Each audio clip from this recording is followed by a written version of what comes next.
Hello everybody, this is Bird Brain. We're here, we are nerdy for the birdies. It is draft week, everyone, and we're finally done with our position breakdowns. We looked at, we looked at safety, we looked at edge, we looked at tight end, and now we're going to look at defensive tackle today. I wanted to do more positions, but time was just not on my side to go through these big position breakdowns, but we're going to look at the defensive tackle class, where I have 6 guys here that I'd like to talk about. So before we get into it, we're really going to kind of divide the guys into one of 2 categories, and really the first category is your Jalen Carter types. These are your pass rushing DTs that are a little bit on the smaller side of defensive tackle, not necessarily saying they're small, just smaller side.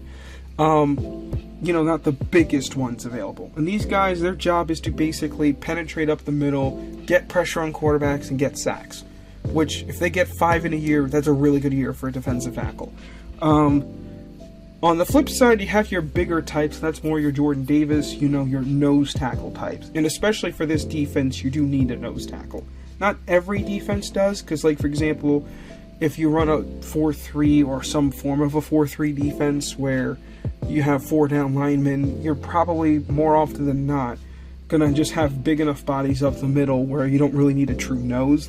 It'd help to have one, but you don't need one. So, but these are bigger guys. They're more pluggers and stuffers. Doesn't mean they can't pass rush or anything else, but their job is to basically create double teams to free up other guys, stuff the run with their bigger bodies. They're not typically going to have a ton of pass rush production, but they're more used for rundowns, similar to Jordan Davis. And I think the Eagles honestly need both this year, given that Jordan Davis is on the final year of his rookie contract, and you lost Milton Williams in the offseason, so you need depth at both spots.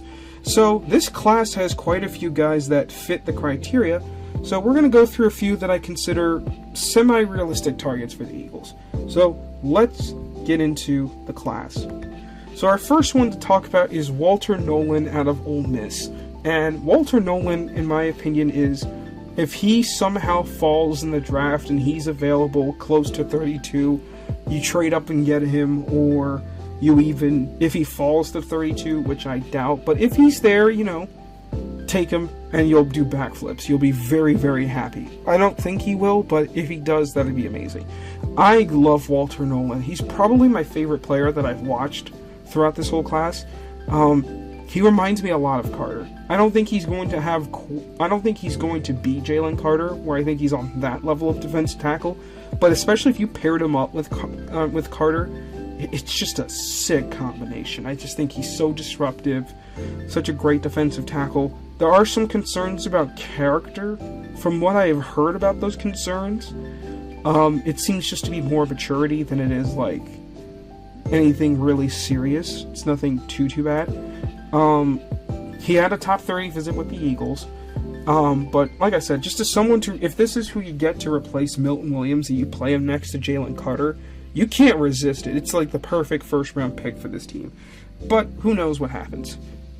Next we have Derek Harmon, the defensive tackle from Oregon. Now this is someone the Eagles haven't talked to, but I decided to put him on this list because he's someone else that's in that first round range.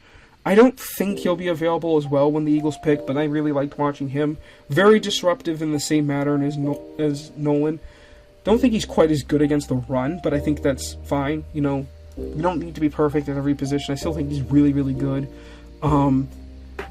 Don't think the Eagles would take him, but again, just a guy that I really wanted to get my hands on, really wanted to see what he could do. And hey, if he is available at pick 32, take the shot, in my opinion. I doubt he will be, because I think he is that good. I mean, I've seen guys say he's defensive tackle 1 in this class. I've seen the same for Nolen. You have guys like Mason Graham that are in that conversation. It's a tough defensive tackle class, because I think everyone's pretty solid at the top. So these guys can go in any order. I mean, Walter Nolen can go very, very early. Derek Harmon can go very, very late. That's just the kind of draft class this is. Then we get to Alfred Collins, and this is more of the Jordan Davis type, but to me, he plays the way I kind of thought Jordan Davis would coming out in the draft. He is a lot more disruptive, especially in the pass rush game, than Jordan Davis was. And the big thing for me is I've noticed Texas would line him up, even occasionally at edge sometimes, and he'd rush from the edge, kind of similar to what the Eagles used to do with Fletch. And it just excites me as a defensive tackle. I loved watching him. And again, he's a bigger, more of a run-stuffing DT, so it doesn't have a lot of pass rush production. He doesn't have a ton of sacks or anything like that, but he's really good against the run. And if you drafted, in theory, I doubt this would happen, but in theory, if you drafted Walter Nolan and Alfred Collins as your first 2 picks, your defensive line is set for years to come. You'd have Jalen Carter, Alfred Collins, Walter Nolan, and you'd still have Mora Jomo for depth, and Jordan Davis this year. That would be the best defensive tackle group probably in the NFL. I love Alfred Collins, but of course I have to rank him here as my 3rd guy. I do think he's a 2nd round grade. He's someone that has met with the Eagles. I don't believe it was a 30 visit, but he has met with them. But yeah, I really enjoyed watching him. Then we have TJ Sanders, defensive tackle out of South Carolina. The Eagles actually looked at both defensive tackles, but I'm only going to talk about TJ Sanders. Again, more of that pass rush type. A lot of similarities to Nolan, but I think just to a lesser extent. This guy feels more like a firm day 2 kind of prospect, a day 2 kind of player. Again, he's disruptive, but not as disruptive as Walter Nolan. Just a lot of lesser qualities to Nolan, but still very good in his own right.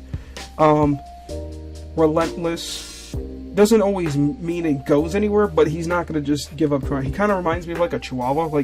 They'll make a lot of noise and they'll kind of try to scare you, but doesn't mean they're going to do much of anything at a given time. Which sounds like a criticism, but it's more like, I like the motor that he displays. Very good player. Another player the Eagles have met with, just in case you guys are curious. But yeah, not much else to say on TJ Sanders. So we move on to Tyleik Williams, defensive tackle from Ohio State. And again, this is more of your prototypical nose tackle, your big guy in the middle who's just going to plug up lanes. Not a ton of production in terms of stats that you'd see, but very similar to Jordan Davis. When you play that role, it's hard to rack production. You'd have to be a really special talent to really start showing up in the numbers like that. But he does this job very well. It was a huge plug for the middle of that Ohio State defense. He was also a 30 visit for the Eagles, I believe. So it's someone who's clearly on their radar, and I could see them drafting him to be a Jordan Davis replacement in the future. And our last player is Shamar Turner, the defensive tackle from Texas A&M. And this is another pass rushing type, and I really wasn't very impressed by his film. Big thing I noticed for him is he was consistently getting locked up on films, and by guards or by a center. I mean, he would get double teamed a lot, which is fair. Sometimes you have, it's harder to be double teams because you're fighting basically twice your weight. But the big thing with him I noticed is if he struggled on a rep, I mean, the guard would be taking him for a ride, or the center would be taking for a ride. It's not okay, they just kind of stonewalled him and they kind of just neutrally ended the rep there. It's not only did he lose the rep, I mean, he's getting thrown out of the play. He's pancaked, he's being blocked out of the picture of the, of the video. It's bad, and this is developmental here. Which, for someone who's going to go probably later day 2, early day 3, this is what you kind of have on the board at this point. But, he does have some positives. He has some versatility because they could line him up at the edge. I think he has that kind of size that you can play him at the edge and whatnot. But again, just not the most disruptive guy. He's good, just not the most consistently disruptive. When he gets through, he can create havoc and he can have his moments. But against better offensive lines, his days are probably going to be fairly quiet. And that wraps up all of our breakdowns for the position groups this year. Hope you guys enjoyed those. I'm not sure if I'll do this again next year, but anyways, we're getting so close to the draft, just 2 days away. Tomorrow, I'll be doing a full first round mock draft that'll include all 32 teams to varying extents. We'll get into that.